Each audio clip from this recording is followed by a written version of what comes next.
Bon après-midi pour tout le monde. Merci, professeur Ayat. C'est plus un ami qu'un professeur, plutôt. Merci, ami Ayat. Depuis plus de 3 ans ou 4 ans, on se connaît très bien. On a fait beaucoup de choses ensemble pour nos pays d'Afrique du Nord, tels que la Tunisie ou le Maroc. Bien. Moi, je vais essayer, surtout qu'il y a un parterre ici présent d'étudiants qui est formidable. Ça me rajeunit un peu, compte tenu de mon âge. Donc, je vais essayer de vous exposer un peu, que tout le monde connaît, je suis sûr, mais à ma manière, ce que c'est que l'audit énergétique et à quoi sert, et pourquoi on est arrivé à ce concept d'audit énergétique, pas chez nous, mais déjà dans les pays industrialisés. Et cette démarche qui est innovante, il faut le dire, elle n'est pas née comme ça par hasard, mais elle est née suite à des événements et à des accumulations et des lacunes en matière de consommation et même de production énergétique. Eh bien, la chose la plus simple qu'il faut se dire, on doit se poser 3 questions. C'est ce qu'on appelle le principe TQP, c'est les 3 questions pertinentes pour pouvoir comprendre ce que c'est que l'audit énergétique. Alors, l'audit, c'est quoi? L'audit, c'est pourquoi? Et l'audit, c'est comment? Alors, si on arrive cet après-midi, 3 quarts d'heure, à répondre correctement à ces questions, eh bien, on est sauvé, on va gagner la bataille en matière d'efficacité énergétique dans nos pays. La première question, l'audit, c'est quoi? C'est une démarche, une procédure logique, et on va voir pourquoi elle est logique, qui nous permet de diagnostiquer. Le mot diagnostiquer parle de lui-même, et on voit la petite image là-bas, comme si un médecin qui diagnostique un état d'un malade. Donc, qui permet de diagnostiquer la façon dont on s'y prend pour exploiter les sources d'énergie, toutes sources confondues bien sûr, en vue de satisfaire les besoins de la population et de tout le monde. Alors j'ai mis en gras 3 mots. Besoin, satisfaire les besoins, exploiter et diagnostiquer. Et bien ce sont ces 3 mots clés qui vont nous amener vers la compréhension de l'audit et pourquoi on fait l'audit. La deuxième question qu'on se pose, c'est pourquoi. Bon, on sait maintenant c'est quoi l'audit. Et on va se dire c'est pourquoi finalement, à quoi ça sert. Et là, quand on lit ces phrases, et vous les connaissez mieux que moi, la consommation mondiale ne cesse de croître pour des raisons simples. Parce qu'il y a une croissance économique, il y a de la natalité en plus, il y a du vouloir du confort que tout le monde cherche, et il y a des industries montantes, surtout dans les pays émergents comme les nôtres. Alors que les ressources primaires se raréfient de plus en plus. L'indépendance énergétique est aussi une cause de l'émergence de cette notion d'audit énergétique, est une donne géopolitico-économique de très grande importance dans l'élaboration des stratégies énergétiques des pays. Donc aujourd'hui, l'augmentation de la consommation, la raréfaction de ressources, automatiquement amène les pays, les décideurs, à bien penser à une meilleure stratégie énergétique. Et dans cette stratégie, on va voir, il y a effectivement ce que nous appelons tous la maîtrise de l'énergie. Et cette maîtrise se repose essentiellement sur le fondement de l'audit énergétique. Le petit schéma nous montre ce basculement, d'ailleurs, vers le négatif dans la balance consommation et production. Ces 2 roues sont essentielles pour comprendre effectivement pourquoi on y va vers l'autosuffisance énergétique. Et on voit qu'il y a deux roues, une roue pour les pays du sud de la Méditerranée et une roue pour les pays du nord de la Méditerranée. Et quand on fait attention à ces deux roues, c'est là où on se rend compte que dans nos pays, on a besoin d'activer cette notion d'audit et d'efficacité à l'ESH. C'est vous. Alors, ce qui est extérieur, c'est la consommation. Ce qui est intérieur, c'est le PIB. Le PIB, c'est la richesse d'un pays. Voilà. Et la consommation, c'est la consommation d'énergie. Alors, quand on voit les roues, la roue de droite des pays nord de la Méditerranée, et quand on compare pays par pays, là, le pourcentage de la consommation par rapport au PIB, on trouve des chiffres qui se rapprochent. Quand on prend l'Espagne, par exemple, c'est le bleu clair, on trouve 22 et 21. Quand on prend la France, le rouge, on trouve 36 et 43. Quand on prend la Grèce en orangé, 5%. Le Portugal, c'est 4%. Donc, c'est des chiffres que j'approche. Je m'en ai que dans ces pays-là, la richesse du pays et la consommation se rapprochent. Ils ont pratiqué une politique de maîtrise d'énergie assez sévère et importante. Ce qui a fait que la richesse individuelle du pays a augmenté, mais la consommation n'a pas augmenté autant. Elle est restée dans le même ordre. Une bonne politique de maîtrise d'énergie veut dire répondre à l'équation consommer moins et croître plus. C'est là où on devient un bon élève en matière de maîtrise d'énergie. Alors quand on voit la roue de droite, de gauche qui concerne les pays du sud de la Méditerranée, on voit une disparité entre ces deux chiffres. On prend l'Algérie en bleu clair, et bien 56% de consommation pour 41% de PIB. Donc on consomme beaucoup plus qu'on produit. Cela veut dire quoi? C'est qu'on fait du gaspillage de l'énergie. Quand on voit le Liban, par exemple, eh ben 10-10, c'est un bon élève. Quand on voit le Maroc, là où nous sommes, eh ben c'est 28-22. C'est un élève moyen. Il gaspille encore de l'énergie. Et quand on voit la Tunisie, allez, je suis tunisien, 14-13, c'est un bon élève. Bon, je le dis parce que c'est vrai, la Tunisie s'est engagée dans la politique en matière de maîtrise d'énergie, donc audit, efficacité, depuis une quinzaine d'années. C'est même une obligation pour les industriels qui consomment au-delà de 800 TEP par an.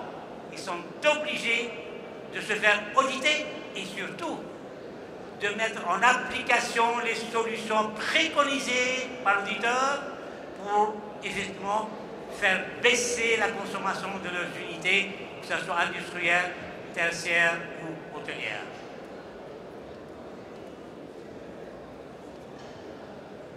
Cette image est encore plus parlante, c'est une image de la macroéconomique.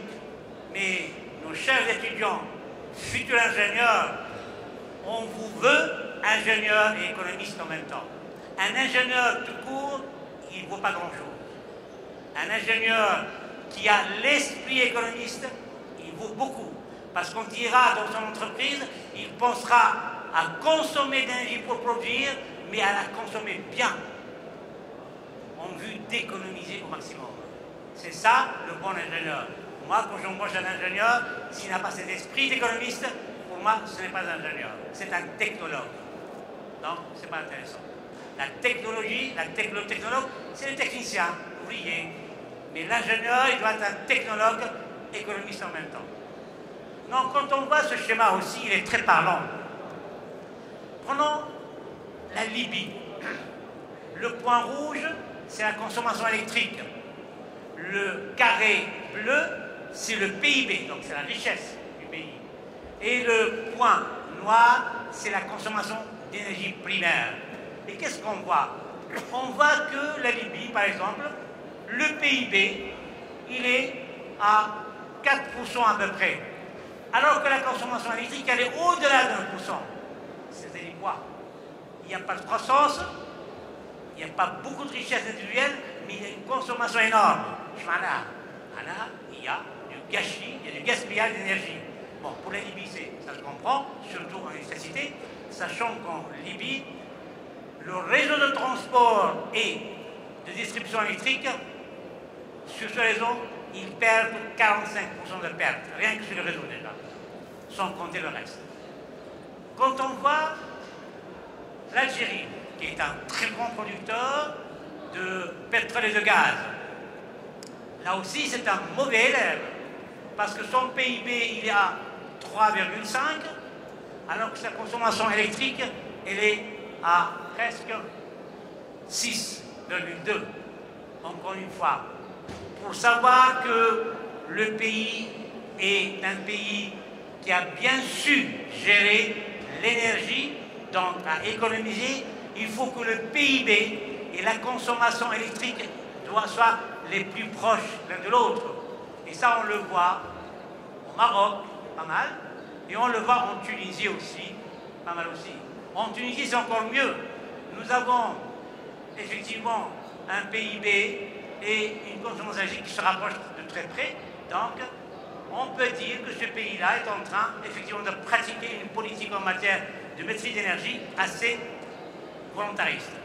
Donc, ce sont des schémas très parlants qui nous amènent, effectivement, à tracer la politique d'un pays en matière de maîtrise. Et pour faire de la maîtrise, il faut faire de l'audit avant.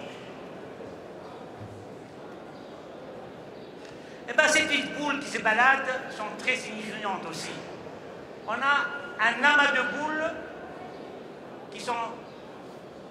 Alors, nous avons en abscisse le revenu moyen par ménage en dollars, et en ordonnée, nous avons la consommation par ménage, et non pas par habitant, dans certains pays.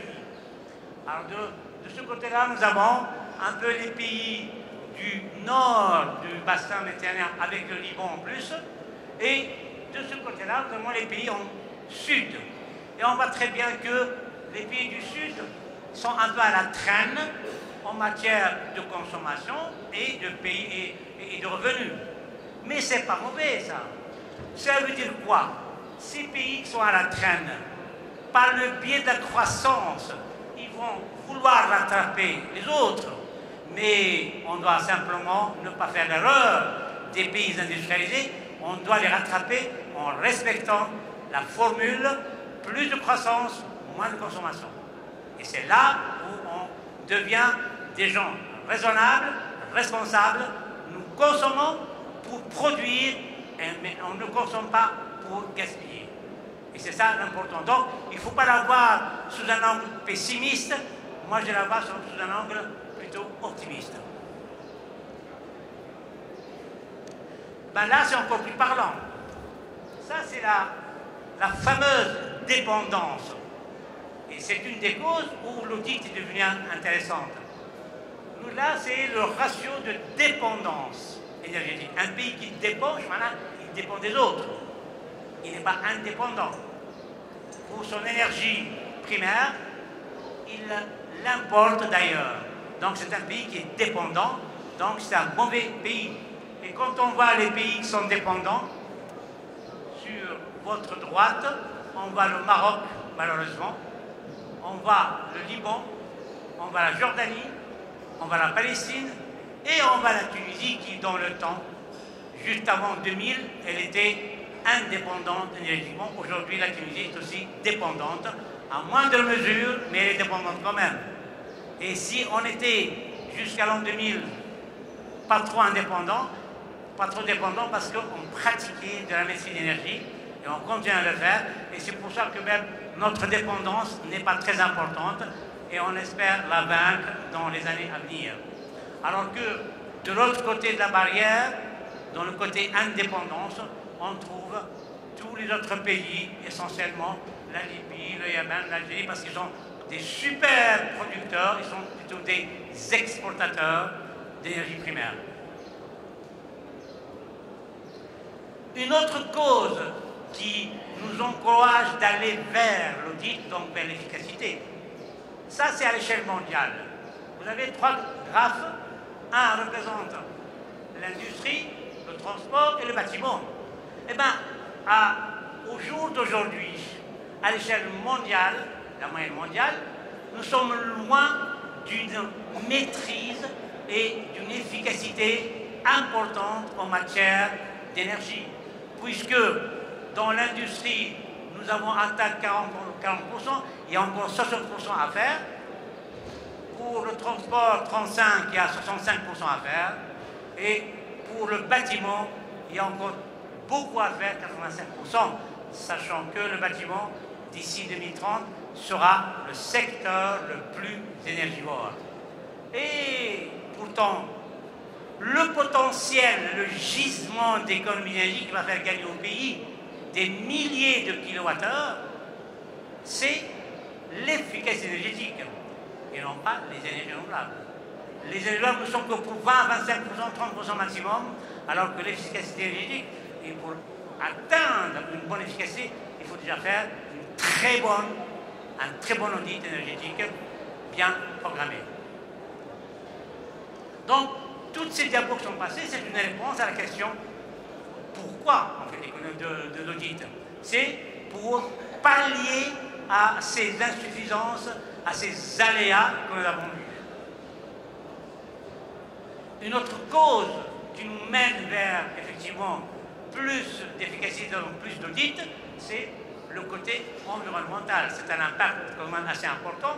Et on voit que les gaz à effet de serre ne font qu'augmenter à l'est parce qu'il y a plus de consommation énergétique, donc plus de CO2, et on a intérêt donc à baisser tout ça.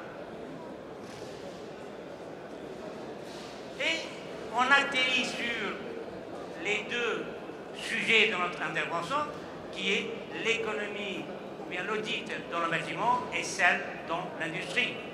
Et quand on lit ces 2 trucs, on voit que le potentiel, comme je viens de dire, à l'échelle mondiale, pour les années 2050, bien sûr, parce qu'il va très loin, c'est dans l'efficacité qu'on va avoir plus de potentiel d'économie, autour de 300 TWh. Alors que dans l'industrie, il n'y a pas grand choix, il y a beaucoup moins, il y a le tiers.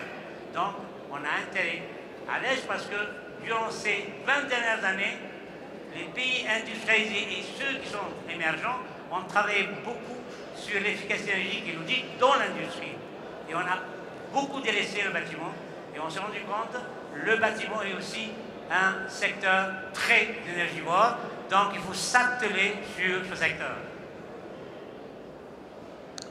Alors la dernière question, maintenant on a vu pourquoi on cherche à faire l'audit de l'efficacité, on a vu les points faibles.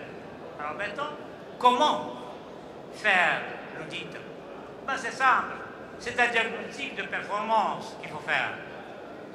Il y a de l'audit, ce qu'on appelle passif, autre que les actes du jour. Sinon, il faut diagnostiquer et identifier les insuffisances et les causes de la consommation excessive des équipements et des procédés et des bâtiments, si vous voulez, qui constituent la chaîne de production en matière de consommation et de fabrication d'énergie. Donc, ça, c'est le point de départ. Le deuxième point de départ, qui m'a, si Ayata l'a bien dit, c'est cette démarche négawatt. C'est un sous-produit de la maîtrise d'énergie en elle-même. Alors, quelle différence y a-t-il entre la maîtrise de l'énergie MDE et la démarche négawatt? La maîtrise d'énergie est un concept de non-consommation, c'est-à-dire lutter contre les consommations excessives et inutiles. Alors que la démarche négawatt, c'est plutôt engager moins de puissance pour faire un travail. Et quand on engage moins de puissance, on consomme moins. L'exemple le plus banal que vous connaissez, c'est la lampe LBC. C'est une lampe qui consomme 9 watts, mais elle vous donne le même éclairement qu'une lampe à incandescence de 40 watts. Donc nous avons engagé moins de puissance sur cette lampe pour pour avoir toujours le même confort lumineux. Et c'est ça, c'est de là est née un peu la philosophie de la démarche Négawatt. Il y a aussi une autre démarche qu'on appelle la démarche des 3 R. La démarche des 3 R, c'est R1, R2, R3. Elle commence par le premier niveau, donc c'est une pyramide à l'envers. On commence par le premier niveau, la réduction à la source. Il faut donc commencer à auditer pour réduire à la source tout gaspillage, en commençant par les gestes simples de tous les jours. Éteindre de la lumière en sortant de la pièce, ne pas ouvrir son frigo 100 fois par jour. Pour les dames qui sont là, quand on repasse, on commence à faire repasser sur la position coton. On repasse tout ce qui est coton, après on l'éteint. Et on finit tout le reste, tout ce qui est rayon, sans que le fer repasser soit branché. Et c'est là, c'est le geste de quelqu'un qui sait manipuler l'énergie qui est à son service. Et la réduction à la source aussi, au niveau technologique. Gaspillage au niveau des moteurs, au niveau des chaudières, au niveau de beaucoup de choses. La deuxième étape, c'est la récupération. Il y a énormément d'énergie, soit thermique, électrique, autre, qui est perdue. Alors là, il faut la récupérer et la réinjecter dans le procédé lui-même. Et on gagne d'énergie. Et la troisième étape, c'est le remplacement. Alors, remplacement de vieux moteurs qui sont plus performants énergétiquement pour le remplacer par un nouveau moteur, et on gagne dans l'affaire. Remplacement des lampes conservatives par des lampes économes, et remplacement aussi des énergies conventionnelles par des énergies renouvelables, en l'occurrence.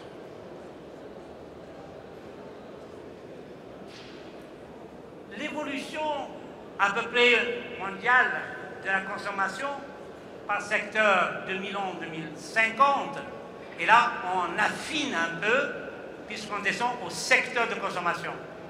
Et bien on voit en 2011 la moyenne à l'échelle mondiale, le résidentiel et le tertiaire, ils sont déjà à 44%, suivi de l'industriel à 32%. D'ici l'an 2050, on projette que le résidentiel, donc quand on dit résidentiel, c'est le bâtiment, grosso modo, il peut atteindre 68%. Donc, c'est le secteur qui sera le plus énergivore à partir de 2030. Donc, c'est un secteur prioritaire sur lequel beaucoup de pays, en l'occurrence les pays avancés, qui travaillent dessus. Nous, on ne l'a pas fait encore. Mais si on lit ces deux graphes, ces deux cercles, en bleu, nous avons le transport. En bleu, nous avons l'industrie. En 2011, l'industrie était à 21%. En 2050, elle a augmenté pour atteindre 28%. Ce n'est pas les pays industrialisés qui vont faire augmenter la consommation de l'industrie. Ce sont les pays émergents. Parce que les pays industriels ils sont déjà au top de leur industrie. Ce sont les pays émergents comme nous qui vont demander plus d'énergie pour faire de l'industrie et faire de la croissance. Donc, ce qui va augmenter d'ici 2050, c'est la consommation dans l'industrie des pays émergents. Donc, attention, encore une fois, ce n'est pas du négatif. On est déjà averti, donc on doit réellement augmenter notre croissance industrielle, mais tout en consommant moins, donc on opte pour de l'audit, de l'efficacité, et le choix du matériel qui soit performant énergétiquement. Et on voit un autre indicateur, le vert. Le vert, c'est le transport. En 2011, mondialement, il consomme 32% de la facture totale. Et subitement, en 2050, il risque de descendre à 3%. Pour le reste, c'est beaucoup. Mais ça a une explication. Parce que les pays industrialisés, c'est eux qui consomment aujourd'hui en matière de transport plus que nous. Mais ils sont en train de faire développer des machines, des voitures, des systèmes de transport économes. Et nous, on va utiliser un transport qui est déjà économe puisqu'il a été conçu par ces pays-là. Donc le transport risque de baisser en matière de consommation. Et la culture reste à peu près à son même niveau. Et bien voilà, donc, toutes ces diapos, c'était une entrée en matière pour savoir pourquoi on veut faire de l'audit énergétique. Et maintenant, on va voir la deuxième série, c'est le secteur du bâtiment. On va parler du bâtiment maintenant, sachant qu'il sera le secteur énergivore number one d'ici 2030. Et on va détailler un peu tout ça rapidement. Alors les postes à auditer dans un milieu, dans le milieu du bâtiment, nous avons l'enveloppe, ce qu'on appelle donc tout ce qui est extérieur, les murs. On a les ouvertures, portes et fenêtres, on a la toiture, on a les équipements à l'intérieur, de chauffage, de refroidissement, de tout ce que vous voulez, et nous avons la gestion centralisée de la consommation énergétique. Donc, un auditeur bien averti qui sait faire son travail, ce sont ces 5 points qu'il doit auditer pour savoir si son bâtiment est bon, moyen ou mauvais, et trouver des solutions, bien sûr. Alors, l'audit dans le bâtiment, elle a trois objectifs. Diminuer les besoins relatifs au bâtiment, amélioration des équipements techniques du bâtiment, qui sont à l'intérieur, et le comportement responsable de l'utilisateur. Et quand on va à cette chaîne de valeur, on commence par le comportement, c'est le comportement de l'utilisateur, donc affichage tout de suite. On lui rajoute l'efficacité énergétique active, une fois audité bien sûr. On lui rajoute de l'efficacité passive, c'est l'isolation, tout ça, il faut auditer. Et tout ça va nous donner un résultat final d'un bâtiment performant énergétiquement. Et c'est comme ça qu'on aura fait un très bon travail d'audit.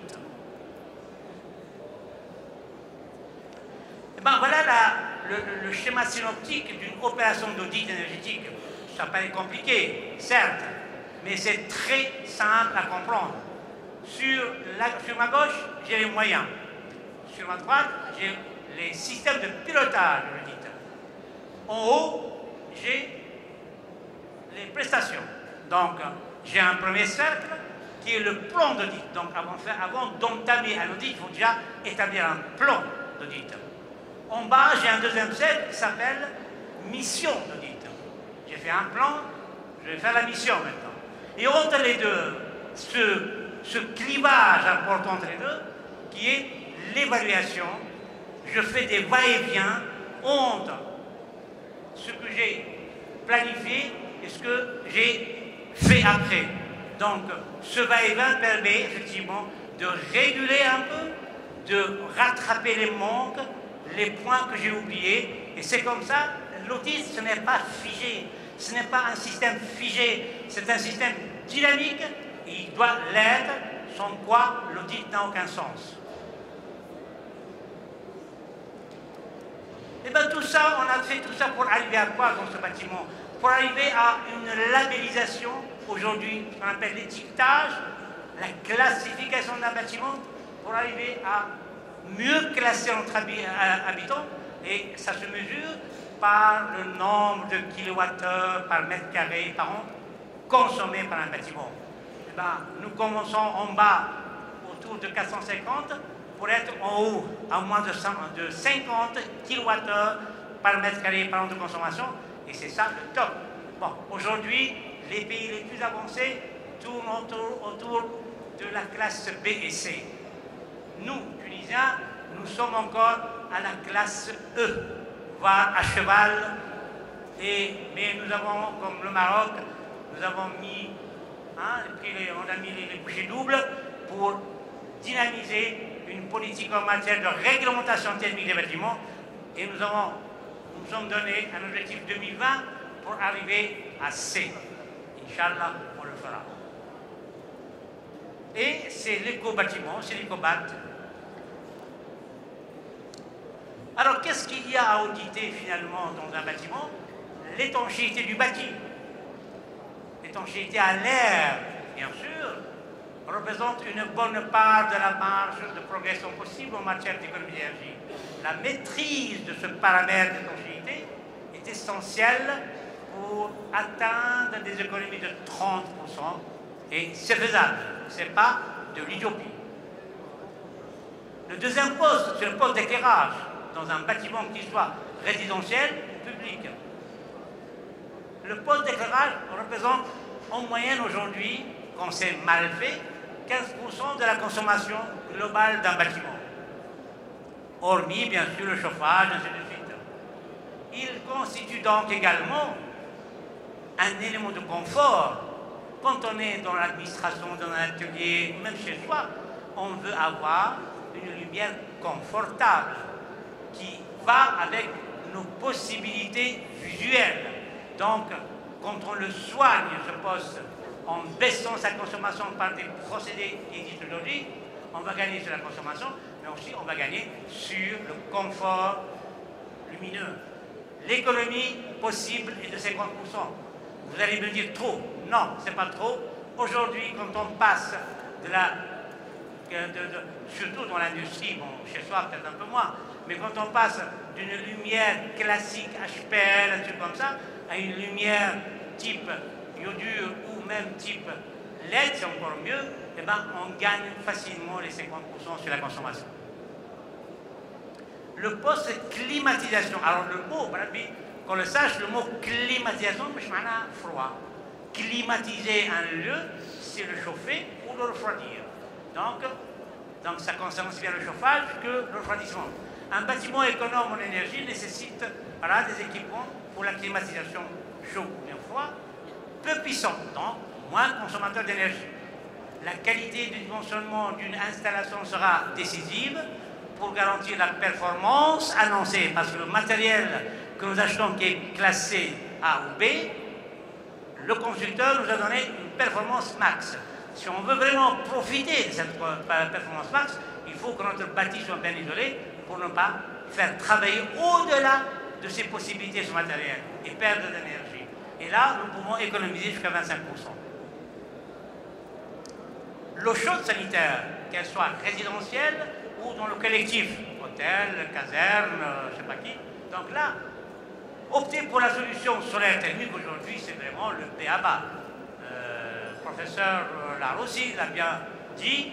Donc, c'est une technologie mature à la portée de tout le monde aujourd'hui, et l'efficacité et l'efficience aujourd'hui de cet équipement n'est plus à prouver, elle est là. Donc, opter pour la solution thermique, un chauffe-eau solaire bien dimensionné. Le problème est là. Nous avons en Tunisie, comme chez vous, seulement des gens qui achètent un chauffe-eau, Wallah, même cher, j'ai pas eu d'eau chaude, parce que ça a été mal dimensionné. Soit que le fournisseur n'est pas technicien, n'a pas dit au client ce qu'il faut dire, parce qu'il a besoin de vendre, il s'en fout, soit que le client ne veut pas débourser. Lui, il a une famille de 6 personnes, et on lui met un chauffe-eau de 200 litres, 250, ça n'a pas... Automatiquement, l'efficacité va disparaître. Donc là, c'est important de bien dimensionner son système. Et là, on peut, si on le dimensionne bien, on peut atteindre facilement une indépendance énergétique en matière de chauffage de l'eau sanitaire à 75%. Le choix de ces équipements doit donc prioriser la qualité avant tout. La maintenance est très importante. Madame Larossi parle de 15-20 ans pour un chauffe-eau, certes. Mais s'il n'est pas bien maintenu, eh ben, il va perdre facilement de cette durabilité de l'arbre. Les équipements qu'on met dans le bâtiment, que ce soit pour chauffer, pour climatiser, le réfrigérateur, la télévision, tout ça, ce sont aussi des sources qui peuvent être économiques quand on choisit son matériel comme il faut et qu'on installe du matériel qui a une performance énergétique déclarée. Et l'intégration des énergies renouvelables, pourquoi pas? Aujourd'hui, il y a possibilité, que ce soit chez soi, dans l'industrie, à l'hôtel, dans les bâtiments, tous les bâtiments publics, il y a possibilité aujourd'hui de faire une restitution d'une énergie classique par une énergie moderne qui est le solaire, l'éolien, mais surtout le solaire, puisque avec du solaire en haut à gauche, on peut chauffer de l'eau à grande échelle. À droite, nous avons des installations type CSP, c'est aussi pour chauffer de l'eau, mais pour l'industrie éventuellement, ou bien pour fabriquer ce qu'on appelle le froid solaire, donc c'est possible aussi. Et en bas, à gauche, nous avons une installation photovoltaïque pour produire de l'énergie électrique qui aujourd'hui est relativement à un prix raisonnable, et on l'a vu dans les interventions hier. Donc voilà, on a fini avec la partie bâtiment. Maintenant, la partie industrie. Qu'est-ce qu'on peut faire et comment on peut faire éventuellement via toujours un audit sérieux en matière d'énergie. Alors on fait ce camembert, il représente un peu la répartition de la consommation d'énergie selon les secteurs industriels. Alors on commence par le plus énergivore, 61%, le bleu, c'est le IMCCB. Est-ce que quelqu'un peut me dire, je m'en ai un IMCCB? Ce n'est pas une équipe de foot, hein, c'est sûr. IMCCB, c'est quoi? C'est une industrie, hein. Ce n'est pas un... C'est l'industrie des matériaux de construction de céramique et de verre. Et effectivement, c'est l'industrie la plus énergivore parce qu'elle consomme beaucoup d'énergie électrique et beaucoup de chaleur. Suivi par les... Après, on a le rouge IAA. C'est quoi ça? Attention, ce n'est pas un singe d'Afrique de l'Ouest, pas du tout. IAA, c'est l'industrie agroalimentaire où il y a énormément de vapeur et de chaleur. Alors, elle est à 9%. Mais nous avons 12% ICH. ICH, allez, c'est un jeu. ICH, cimenterie. La cimenterie, l'industrie de matériaux. ICH, c'est l'industrie chimique. C'est ça. Pharmaceutique, chimique, tout ça. Après, nous avons 10% jaune, ITHC. Alors là, c'est le point de raison. S'il trouve ça, il sera primé. Bien. C'est l'industrie du textile, de l'habillement et du cuir. Et nous avons après 4 et 4. Il y a 4 pour les IME. Non. Métallurgie, elle est dans les bâtiments, dans la première, parce qu'on fabrique du fer-béton. Mécanique, électrique. Et idée, alors c'est quoi idée? Allez, c'est l'industrie diverse, tout simplement. Eh bien, cette répartition veut dire qu'il y a quand même un potentiel d'économie qu'on peut faire dans des industries, et c'est un peu le camembert qui ressemble au Maroc, à la Tunisie, à nos pays, plus ou moins. Mais pour aller vers un audit énergétique dans l'industrie, il y a aujourd'hui un indicateur de taille. On connaît l'IDH, l'indice de développement humain. On connaît l'IDE, l'indice de développement économique. Et ça s'appelle l'I2E. IEE, c'est l'indice d'efficacité, d'intensité énergétique. Donc, on mesure avec ça si l'équation consommation-richesse est bonne ou pas. C'est-à-dire, quand on a... pardon, il est indiqué en TEP, tonnes d'équivalent pétrole, sur 1000 dirhams, si vous voulez, donc la richesse, c'est-à-dire que nous consommons une tonne pour produire quelque chose. Ce qu'on va produire, c'est de l'argent, c'est un produit qu'on va vendre. Donc, si on veut être performant, il faut que ce rapport TEP sur le prix du produit final soit le minimum possible. On a produit avec une énergie beaucoup moins, on a consommé moins pour produire plus. Donc, et cet indice aujourd'hui est un indice très révélateur et qui classe les pays du monde en matière effectivement d'efficacité. Et quand je dis efficacité, alors on n'a rien virtuel et audit. On ne peut pas faire de l'efficacité sans faire de l'audit avant. Donc, et quand on se compare, c'est bien de se comparer en Afrique du Nord, on est bien. Et l'Algérie, elle est la championne. Elle est la championne. Elle est en croissance extraordinaire. Parce qu'ils font, encore une fois, du gaspillage. Ils produisent moins, mais ils consomment énormément d'énergie. C'est du gaspillage. C'est un mauvais élève. Bon, après l'Égypte, tout ça. Et on voit le Maroc, il y a 0,2, 0,25 à peu près. La Tunisie à 0,27. Et donc la moyenne pour l'Afrique du Nord, elle est de 0,4.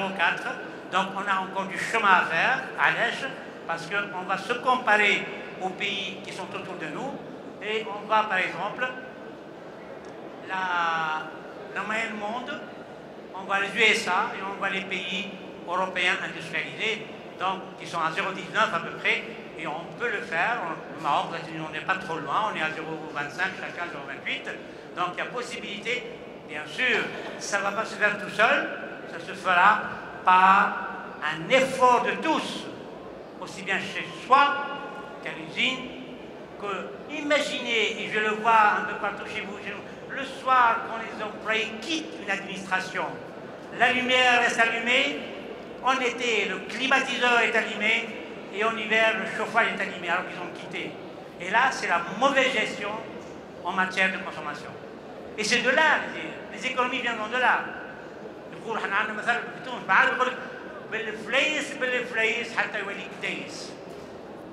Donc, petit à petit, l'oiseau fait son nid.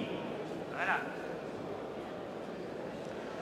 Alors, les postes à auditer dans l'industrie, essentiellement la partie électrique, c'est le plus important, mais aussi tout ce qui est fluide, gaz, fuel, air comprimé, c'est un fluide, le froid industriel, c'est un fluide, l'eau chaude, la vapeur et la climatisation, chaud ou froid. Voilà le synoptique d'un système d'audit dans l'industrie. Donc le synoptique, on a vu tout à l'heure le synoptique général, et ça c'est le synoptique en matière d'audit énergétique. C'est ça ce qu'on appelle, ce que j'ai appelé tout à l'heure le premier siècle, la planification. Planifier son audit, donc répondre à ce schéma qui est simple. Alors, sur votre gauche, il y a la partie énergie électrique. De l'énergie, on sort vers du réseau de puissance qu'il faut auditer. Alors, les charges inductives, il y a les pertes par effet Joule, il y a les pertes par courant harmonique, il y a les compensations de la puissance réactive. Et en bas, nous avons le réseau éclairage. Et la partie fluide, gaz et fuel, tout ce qui est brûleur, les chaudières, et on vient greffer en vert les énergies renouvelables, quand on veut, ramener une énergie propre à l'industrie. Et de l'autre côté, nous avons les servitudes, c'est-à-dire l'air comprimé, le froid industriel et la climatisation, chaud et froid. Donc voilà les grosses parties dans lesquelles l'auditeur doit aller fouiner, pas avec le nez, mais après avoir lu les factures, les plans et faire des mesures sur site.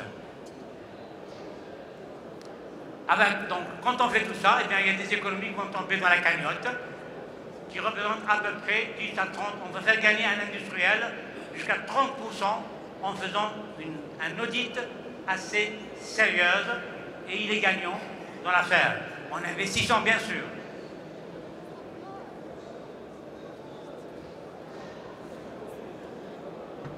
Regardez cette diapo, elle est magnifique, elle est parlante. Si on ne la comprend pas, c'est qu'on voit mal les choses. Sur la gauche, nous avons des économies d'énergie projetées dans un système quelconque. Qu'est-ce qu'on voit en bleu? Nous avons l'efficacité énergétique. Elle nous procure en matière d'économie 75%, c'est ce que j'avais dit tout à l'heure. À côté d'elle, il y a la cogénération. Elle peut nous procurer 20% d'économie. Et il y a le petit angle vert qui sont les énergies renouvelables, 6%. Ça, c'est le côté économie possible. Côté, pour faire des économies dans ce domaine, il faut investir. Côté investissement, alors là, c'est flagrant. L'efficacité énergétique nous amène 74% d'économie, mais nous investisserons simplement 24%. Donc, on va investir peu, mais on va ramasser plus d'économies. Alors que les énergies renouvelables, ils vont nous amener 6% d'économie, mais il faut investir 48%. Eh bien, les chiffres sont loin les uns des autres. Je ne suis pas contre les énergies renouvelables, pas du tout. Mais pour moi, ce n'est pas la priorité. Nos pays qui sont en train de cavaler derrière des méga-centrales, moi, à leur place, j'aurais mis de l'argent dans l'efficacité énergétique au maximum. Au maximum. En encourageant même les industriels et les hôteliers, ainsi de suite. Et vous allez voir qu'on va ramasser rapidement ce qu'on pouvait ramasser en installant une méga-centrale photovoltaïque ou CSP. Mais il faut faire du photovoltaïque aussi, CSP. Mais il y a une priorité, c'est l'efficacité énergétique. Donc, à tout casser, pourquoi chercher un trésor en dépensant moins et aller chercher un petit trésor en dépensant plus? Il faut être vraiment dingue ou alors trop riche pour le faire. Ce n'est pas le cas de nos pays.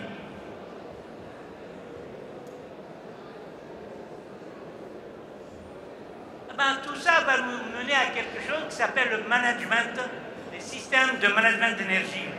Parce qu'aujourd'hui, tout le monde connaît, sûrement vous connaissez ça aussi, tout le monde connaît le 9001, le 9002, le 9005, le 14000, le 26000.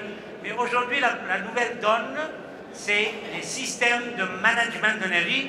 C'est un système ISO, nouvellement créé il y a à peine 4 ans, 5 ans, mais aujourd'hui qui est très important. Pourquoi il est très important? Vous allez me dire finalement, c'est l'efficacité énergétique, c'est l'audit. Si, mais c'est plus que ça.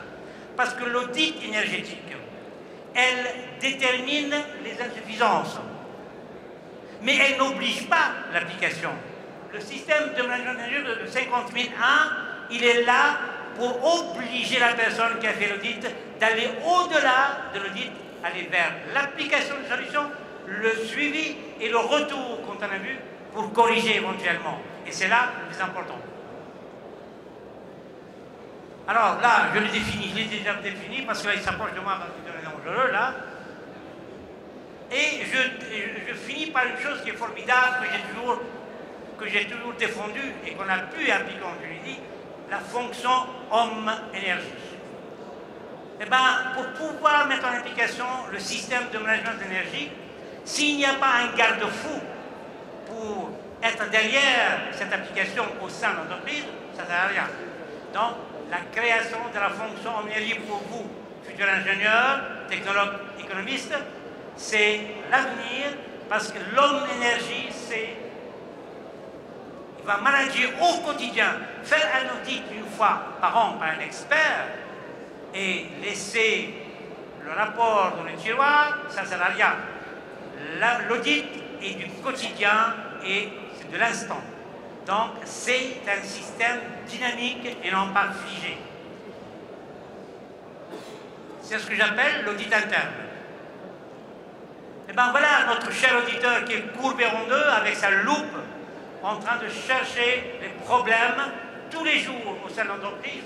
Donc, il est là pour gérer la consommation d'énergie, il est là pour dresser les bilans énergétiques, il est là pour trouver les sources de gaspillage, proposer des solutions techniques et quantifier les économies à réaliser.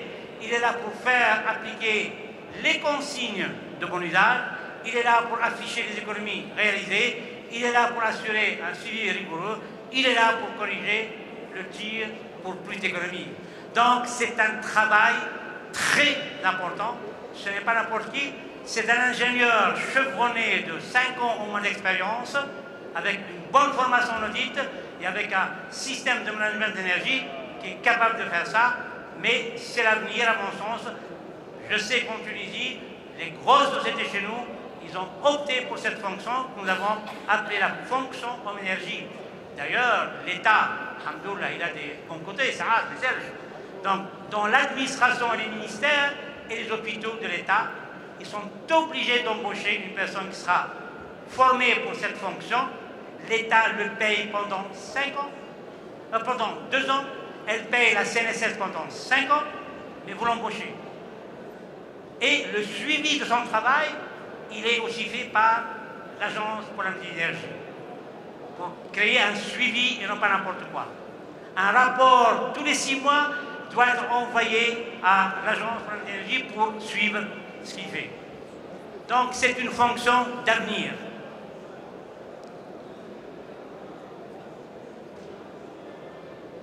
Eh bien, l'homme énergie est la cheville et la colonne vertébrale d'entreprise.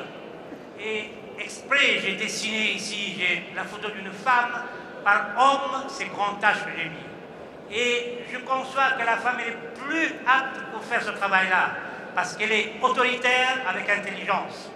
Parce qu'il faut être autoritaire. Alors, au lieu d'être autoritaire, il doit se faire respecter par tous les corps de métier d'entreprise. Quand il va diagnostiquer le plan de maintenance du chef d'entretien, il doit être autoritaire et l'engueuler si l'entretien de la machine X n'a pas été fait à l'heure Y.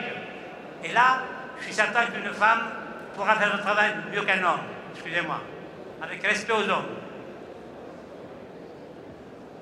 Ben voilà, donc tout ça nous amène à aller vers des labels que aujourd'hui tout le monde recherche, que ce soit l'hôtellerie, que ce soit l'industrie. On connaît le 14001 environnement, on connaît le 26000 qui est ce qu'on appelle la société citoyenne, mais aujourd'hui il y a le 50 000 qui est encore plus important, et pour les hôtels, il les amène vers le label Clé Verte, qui est aujourd'hui le label international reconnu par le monde entier.